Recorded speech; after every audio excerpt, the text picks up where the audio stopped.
La fórmula judía poderosa para manifestar éxito financiero.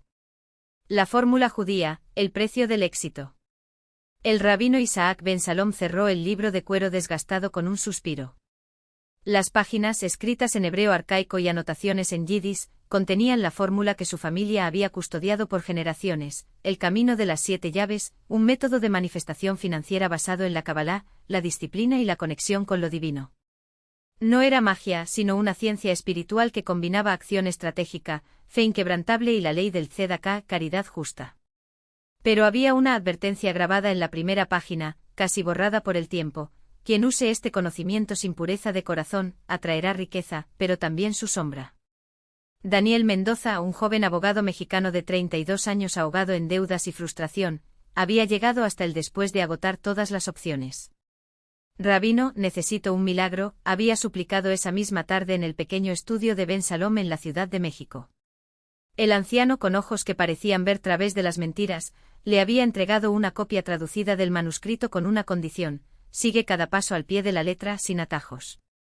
Y cuando la abundancia llegue, recuerda, el primer 10% no es tuyo. La primera llave, bitajón, confianza absoluta. Daniel comenzó aplicando la primera llave, creer que el dinero ya era suyo. Cada mañana al despertar, visualizaba su cuenta bancaria con ceros convertidos en cifras de 6 dígitos. Pero no era solo imaginación, el manuscrito exigía acción. La fe sin obras es muerte, decía el texto. Así que Daniel usó sus últimos ahorros para imprimir tarjetas de presentación de lujo y alquilar una oficina modesta en Polanco. Actúa como si ya hubieras llegado, leía. Los primeros clientes llegaron: un empresario que necesitaba deshacerse de un socio conflictivo, una heredera con un testamento disputado. Pero el verdadero prueba llegó cuando el empresario, al ver su profesionalismo, le ofreció un caso millonario, a cambio de arreglar unos documentos. Nadie lo sabrá, susurró el hombre mientras deslizaba un sobre con anticipo en efectivo. Daniel recordó las palabras del rabino: la riqueza impura quema como fuego. Rechazó el soborno. Esa misma noche recibió una llamada de un bufete internacional: buscaban un abogado bilingüe con ética intachable para un caso de derechos de autor. El sueldo era 3 veces lo que ganaba. La segunda llave, Tzedaká, caridad justa.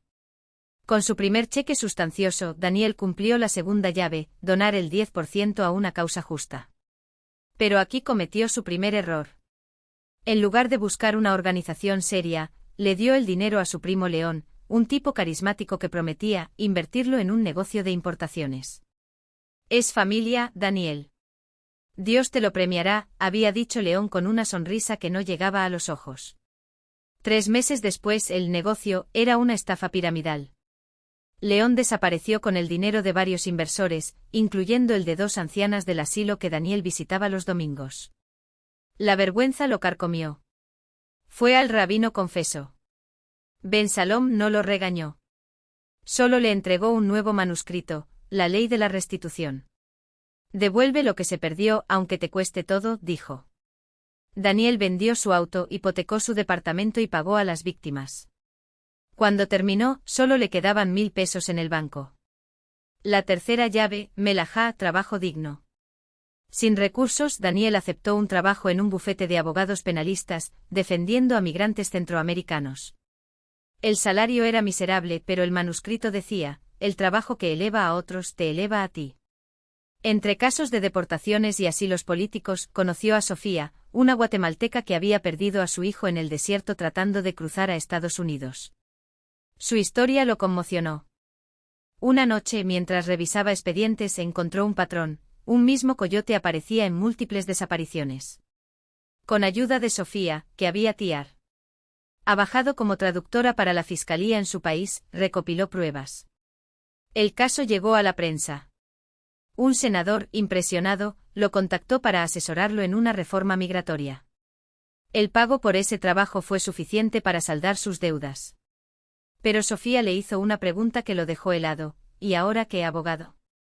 ¿Vas a olvidarte de nosotros? La cuarta llave, Hist, bondad estratégica. Daniel entendió que la verdadera abundancia no era acumular, sino circular. Usó parte de sus honorarios para crear un fondo legal gratuito para migrantes, contrató a Sofía como coordinadora y alquiló una casa en Tijuana para albergar a familias en tránsito.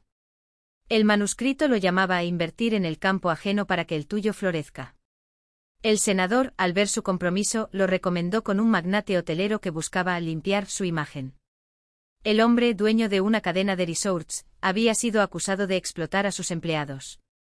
Daniel aceptó el caso con una condición: implementar un programa de salarios justos y capacitación. El hotelero se rió: ¿y quién va a pagar por eso? Usted, respondió Daniel, deslizando un informe.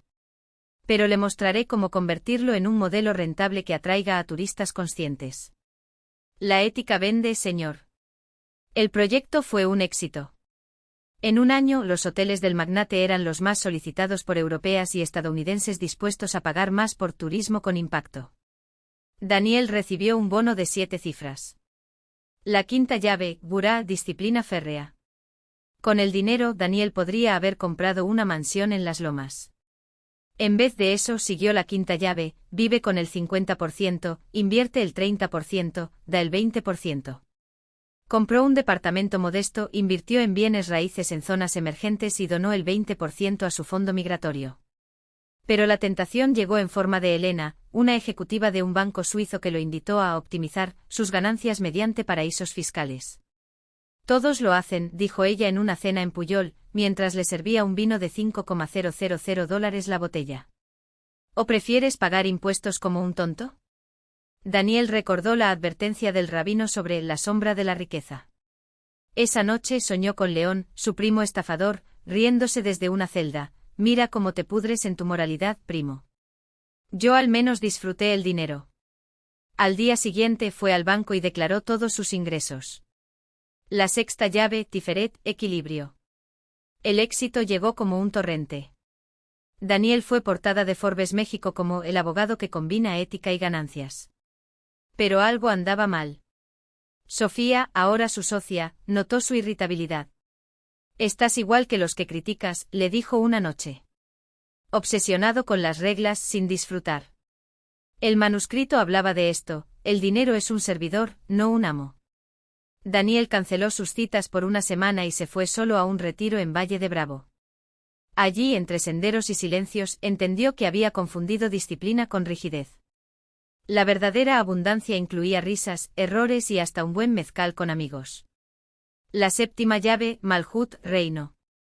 El último paso era el más simple y el más difícil: deja ir el control. Daniel había construido un imperio basado en la fórmula, pero el manuscrito advertía: cuando creas que lo dominas todo, es cuando más cerca estás de perderlo. El golpe llegó cuando el senador que lo había ayudado fue acusado de corrupción. Los medios vincularon a Daniel con el escándalo. Aunque él era inocente, los clientes huyeron. En una semana, perdió el 60% de sus ingresos. Fue entonces cuando recibió una llamada de Nueva York. Un fondo de inversión judío, especializado en negocios éticos, quería comprarle su modelo de hoteles sostenibles. La oferta era astronómica. Pero había una condición: queremos que lo dirijas tú. Daniel aceptó, pero con una cláusula: el 10% de las ganancias irían a su fondo migratorio, y Sofía sería vicepresidenta de operaciones. El precio de la fórmula. Años después, en una cena en Tel Aviv, Daniel se reunió con el rabino Ben Salom, ahora anciano y frágil. ¿Ves? Funcionó, dijo Daniel, brindando con un vaso de vino kosher. El rabino sonrió, pero sus ojos estaban tristes. Sí, funcionó. Pero dime, Daniel, ¿cuántas noches no dormiste por miedo a perderlo todo? ¿Cuántas veces miraste a Sofía y supiste que la amabas, pero no te atreviste a decírselo porque no era el momento? La fórmula te dio riqueza, pero ¿te dio paz? Daniel no respondió. Esa misma noche, en su suite con vista al Mediterráneo, lloró por primera vez en años. El final que nadie esperaba. Al regresar a México, Daniel hizo algo que nadie entendió: vendió el 80% de sus acciones en el fondo de inversión, donó una parte a causas migratorias y con el resto compró una finca en Chiapas. Allí, junto a Sofía, que por fin aceptó ser su pareja, creó una escuela para hijos de campesinos y migrantes. Los medios lo llamaron el millonario que lo dejó todo. Pero Daniel sabía la verdad: no había dejado nada. Había encontrado el último secreto de la fórmula, el que no estaba escrito en el manuscrito. La verdadera abundancia no es tener, sino ser libre para elegir qué hacer con lo que tienes. Y así, entre risas de niños corriendo por los cafetales y las noches de Sofía durmiendo a su lado, Daniel Mendoza entendió que el éxito financiero era solo el comienzo. El resto era vivir.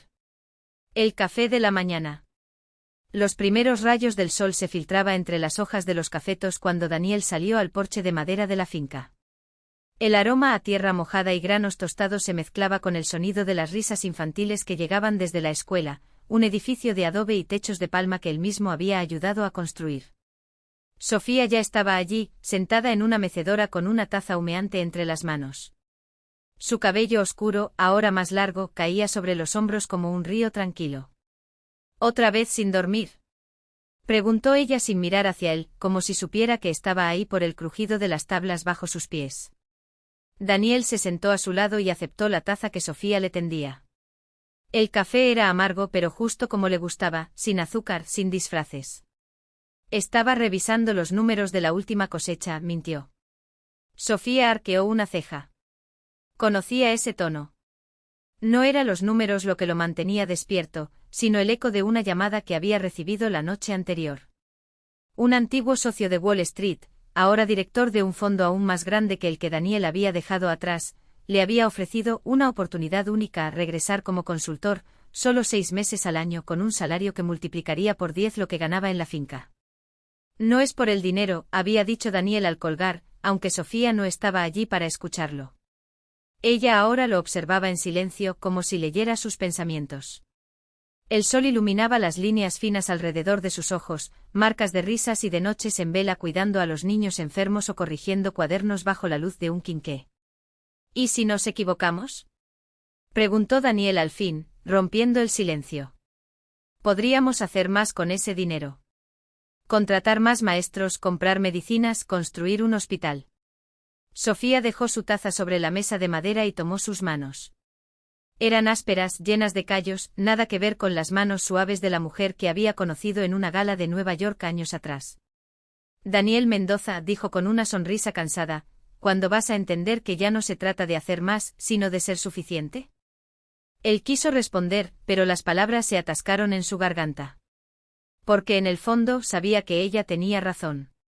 Había pasado años persiguiendo la idea de que la abundancia se medía en ceros en una cuenta bancaria, en propiedades, en poder. Pero ahora, cuando veía a los niños de la escuela correr entre los surcos de café, cuando escuchaba a las madres migrantes cantar en la cocina comunal, cuando Sofía lo miraba como si fuera el único hombre en el mundo, entendía que la verdadera riqueza no tenía precio. Y sin embargo, podríamos ayudar a más gente, insistió, aunque su voz sonó débil, casi infantil. Sofía se levantó y se apoyó en la baranda del porche, mirando hacia los campos verdes que se perdían en la bruma matutina. Claro que podríamos. Siempre se puede dar más. Pero, ¿a qué costo? Se volvió hacia él. Vas a cambiar esta vida por reuniones en rascacielos.